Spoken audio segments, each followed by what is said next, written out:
नमस्कार, आप देख रहे हैं शुभ समय मीडिया हाउस का डिजिटल न्यूज चैनल और मैं हूं आपके साथ वीएफ राजपूत क्रांति।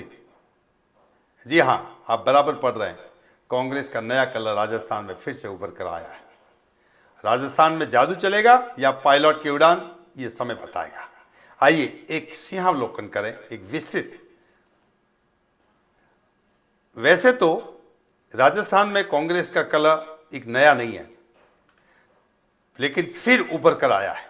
सचिन पायलट की मुख्यमंत्री बनने की अपूर्ण अभिलाषा की सियासी पैतरे कांग्रेस के लिए नई मुसीबतों का पार खड़ा हो रहा है। अब राहुल गांधी की भारत जोड़ो यात्रा राजस्थान में आने वाली है। उससे पहले ही पायलट के मुख्यमंत्री की बात हुंकार उठी है। पायलट जिस गुर्जर जाति और जिस समाज से आते हैं, उस गुर्जर समाज के नेता की ही राहुल की यात्रा को रोकने की धमकी दे रहे हैं। भारत जोड़ो यात्रा को लेकर राजस्थान में जो नया बखेड़ा खड़ा हो रहा है, उसके केंद्र बिंदु है सचिन पायलट। हालांकि पायलट स्वयं यात्रा की सफलता की बात तो कर रहे हैं, लेकिन उनके अपने गुर्जर समाज के नेता धमकी दे रहे हैं। उधर युवक कांग्रेस उपाध्यक्ष राकेश मीणा ने पायलट के साथ नाइंसाफी का आरोप लगाते हुए इस्तीफा दे दिया। तो उनके बाद युवक कांग्रेस के पायलट समर्थक 41 पदाधिकारियों को पद से हटा दिया। राजस्थान में राहुल गांधी की यात्रा झालावाड़, कोटा, बूंदी, टोंक, सवाई माधोपुर, दौसा और अलवर जिलों की 18 विधानसभा क्षेत्रों से गुजरेगी, जिनमें से 12 पर कांग्रेस का कब्जा है। 7 जिलों में सिर्फ कोटा उत्तर और अलवर शहर विधानसभा क्षेत्र को छोड़ दिया जाए तो अन्य सभी 16 सीटों पर गुर्जर मीणा जातियां प्रभावी है और गुर्जर नेता के रूप में पायलट की पहचान है। उनका विधानसभा क्षेत्र टोंक भी यात्रा के रूट में है, इसीलिए भी पायलट का इस यात्रा में ज़्यादा सक्रिय रहना जरूरी भी है और मजबूरी भी है।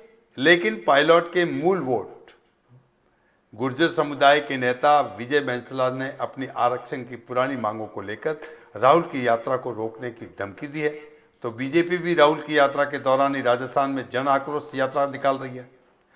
उधर पायलट खेमे के विधायक भी सत्ता में भागीदारी के आलाकमान के आश्वासन और अन्य लंबित मांगों को लेकर मुखर है। मीडिया विशेषज्ञ निरंजन परियार की बात में वजन है कि यह यात्रा गुर्जर समुदाय के लिए आलाकमान पर दबाव का अवसर लेकर आई है। निरंजन परियार का कहना है कि गहलोत ने समय रहते अपनी अहमियत के जरिए गांधी परिवार को साध लिया था। गांधी परिवार ने पायलट को दरकिनार करके 2018 के दिसंबर महीने में राजस्थान के सीएम की कुर्सी तीसरी बार गहलोत को सौंप दी। राजनीति के धुरंधर गहलोत ये सब गहराई से समझ रहे थे, इसीलिए वह सतर्क भी थे, सावधान भी थे। इसीलिए बगावत के अंदाज में, आप जानते हो, मई 2020 की बात है, पायलट जब अपने साथी विधायकों के साथ में मानेसर जाकर बैठ गए तो भी गहलोत ने बड़ी समझदारी, सूझबूझ और होशियारी से और जादुई कलामात से इस बगावत को फुस कर दिया। परिणाम स्वरूप क्या हुआ आप और हम सब जानते हैं। पायलट को उप मुख्यमंत्री और प्रदेश कांग्रेस अध्यक्ष दोनों पदों से बर्खास्त कर दिया गया। 5 दशक के सियासी अनुभवी गहलोत अपने विधायक दल में इस संभावित टूट के खतरे को प्रति पहले से दिन से ही सतर्क थे। वैसे कांग्रेस के लिए कोई शुभ सूचना नहीं है कि कभी देश में सर्वाधिक प्रदेशों में राज करने वाली कांग्रेस के हाथ में अब केवल 2 ही राज्य बचे हैं और दोनों ही राज्यों में बड़े कद के 2 नेताओं के बीच उनके कद से भी बड़ा बवाल स्थायी रूप से घर कर चुका है। यह हकीकत है। छत्तीसगढ़ में मुख्यमंत्री भूपेश बघेल और टीएस सिंहदेव के बीच मामला फिलहाल तो युद्धकाल से शीतकाल की अवस्था में है, लेकिन राजस्थान में मुख्यमंत्री पद पाने की कोशिश में पायलट के तीखे तेवर और गहलोत के जादुई कमाल के दौर में राजस्थान कांग्रेस की मजबूत राजनीति अब मजबूरियों के उस मुश्किल मुकाम पर पहुंच गई है जहां शीर्ष नेतृत्व तो लाचार है, विपक्ष हमलावर है और कार्यकर्ता हैरान है।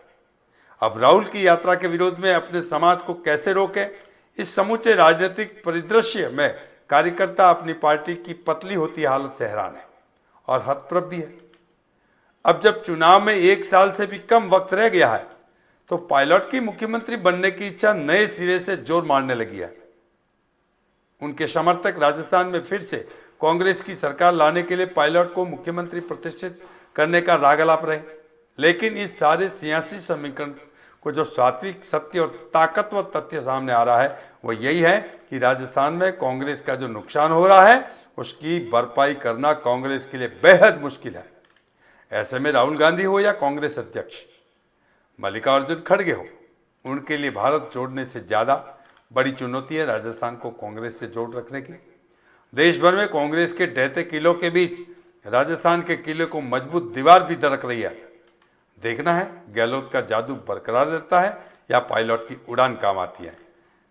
निश्चित रूप से ये किला दरक रहा है और धूल धसरित होते हुए भी वक्त नहीं लगेगा। देखना है इस राजस्थान से कांग्रेस की विदाई का अंतिम सम्राट या अंतिम मुख्यमंत्री कौन होगा, यह आने वाला कल समय तय करेगा। देखते रहिए शुभ समय और बने रहिए देव, देश और धर्म के साथ। जय हिंद।